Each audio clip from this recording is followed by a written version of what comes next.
Moi, je vais être rapide parce que finalement, d'abord, je vous remercie. Je vous remercie beaucoup pour l'introduction que vous avez faite. Moi, évidemment, j'avais une question donc sur les exonérations sociales, mais vous y avez en partie répondu, donc je n'aurai pas de question particulière. Peut-être, sauf pour dire que effectivement, avec mon groupe, nous avons été quand même très inquiétés par les déclarations du ministre Le Maire, qui n'ont pas quand même été légères. Il a lui-même dit qu'il souhaitait une reprise en main. Reprise en main, ça veut tout dire, hein. Une reprise en main, vous m'excusez, mais c'est faire fi, comme vous l'avez dit, de la gestion finalement, avec du paritarisme, qui est depuis 60 ans, qui existe depuis plus de 60 ans dans ce pays, et qui finalement fonctionne, à mon sens, plutôt bien. Et je pense qu'effectivement, derrière tout ce discours, il y a un peu ce que vous avez appelé une vengeance, mais je pense que le mot n'est pas faible, et il y a une collègue qui disait que vous n'y alliez pas par le dos de la cuillère, mais moi non plus, parce que je pense qu'effectivement, ce qui n'a pas pu être ponctionné finalement à la Gircarco, eh bien, on va essayer maintenant, effectivement, de le ponctionner à l'UNEDIC. Alors, on a eu une très violente quand même réforme de l'assurance chômage, hein. Moi, j'ai bien vu cette assurance chômage qui fut quand même d'une extrême violence, où des gens se sont retrouvés finalement dans des situations de précarité et de pauvreté très, très alarmante. Et moi, je suis contente que vous ayez, enfin contente, je préférerais qu'il n'y ait pas de chômeurs dans ce pays, ou de demandeurs d'emploi.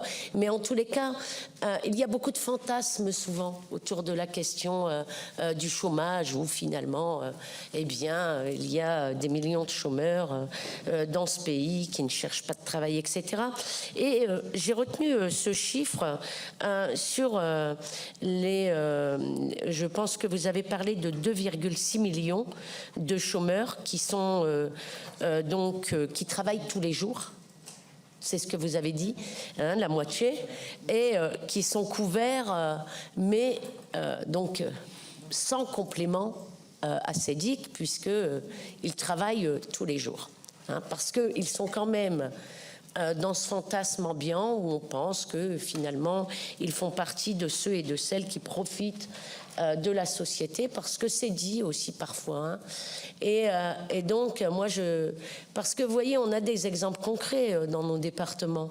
Moi j'ai été alertée et c'est bien quelquefois d'avoir des exemples concrets de gens qui ont aujourd'hui 61 ans, qui n'ouvrent pas le droit donc à la retraite, qui sont appelés 2 jours, 3 jours par semaine.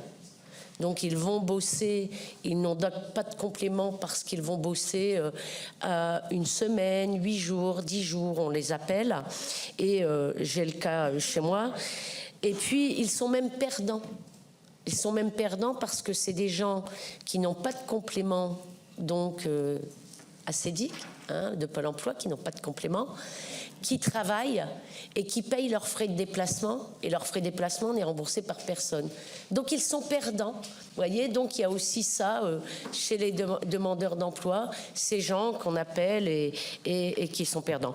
Donc moi, en tous les cas, je suis avec mon groupe évidemment inquiète des déclarations du ministre Le Maire.